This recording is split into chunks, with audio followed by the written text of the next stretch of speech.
Mr President. My question is to the Resource Minister, Senator Canavan.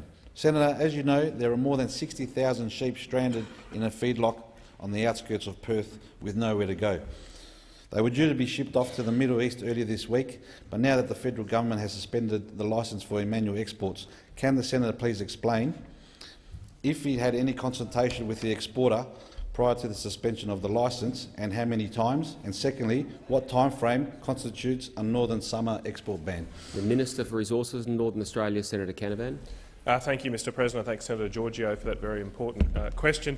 As Senator Georgiou has alluded to, the licence in question to Emmanuel was suspended and a show cause notice were issued following evidence being obtained in the course of an ongoing investigation.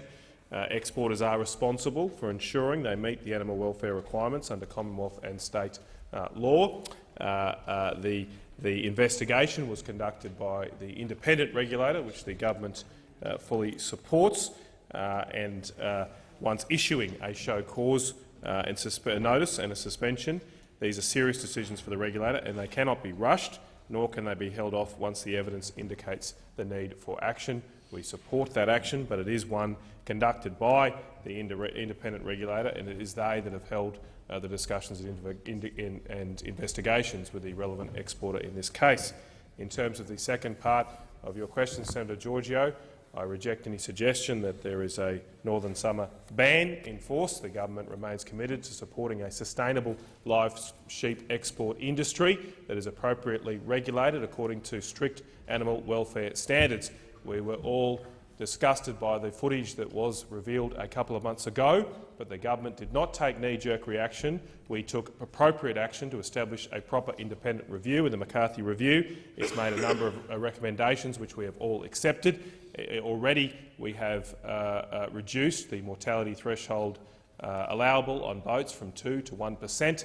We've put independent observers on ships leaving for the Middle East, and we have reduced stocking rates on boats leaving for the Middle East. The government is taking further action as well in the assessment of a heat stress assessment model along the lines recommended by Dr McCarthy. We will continue to support a sustainable industry that is appropriately and strictly regulated. Senator Georgiou, a supplementary question. Thank you, Mr President. Can the Senator provide an update firstly on the welfare of the sheep, and secondly, if any other arrangements have been made to ship the sheep to their intended destination? Senator Canavan. Well, thank you, Mr President. It is my understanding that the sheep are currently held in a registered feedlot and being cared for appropriately. The options and next steps are a matter for the company concerned, given they remain in the domestic supply chain. It is also a matter for the Western Australian government to regulate. I should say. This is now a commercial matter between them and the Western Australian government, but of course with support efforts to ensure the welfare of these animals are protected. Senator Georgiou, final supplementary question. Thank you, Mr President.